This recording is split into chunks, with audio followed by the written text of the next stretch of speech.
Hi friends, I'm Venkata Narayana. Welcome to the great voice verse of తాతయ్య. వేమన పద్యంలో చక్కగా ఒక పద్యం చెప్పుకుందామండి. ఉప్పు కప్పురంబు ఒక పోలిక ఉండు, ఉప్పు కప్పురంబు ఒక పోలిక ఉండు, చూడ చూడ రుచులు జడవేరు, చూడ చూడ రుచులు జాడవేరు, పురుషులందు పుణ్య పురుషులు వేరయా, పురుషులందు పుణ్య పురుషులు వేరయా, విశ్వదాభిరామ వినురవేమ, విశ్వదాభిరామ వినురవేమ.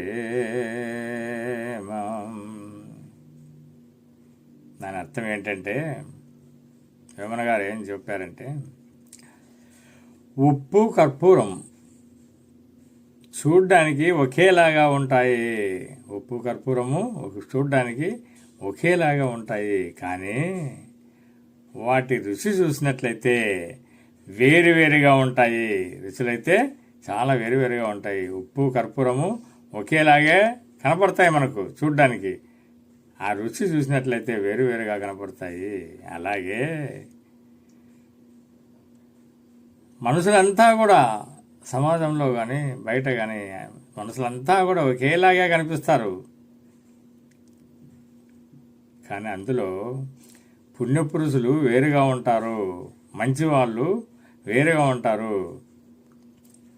అందరినీ మనం మంచివారు అని చెప్పలేము, కాబట్టి మంచివారు చెడువారు ఇద్దరూ ఉంటారు. కాబట్టి మనుషులంతా కూడా ఒకేలాగా కనిపిస్తారు చూడ్డానికి, కానీ అందులో మంచివారు పుణ్యపురుషులు వేరుగా ఉంటారు అని ఆ మహానుభావుడు వేమన గారు చాలా చక్కగా చెప్పడం జరిగిందండి. Thank you.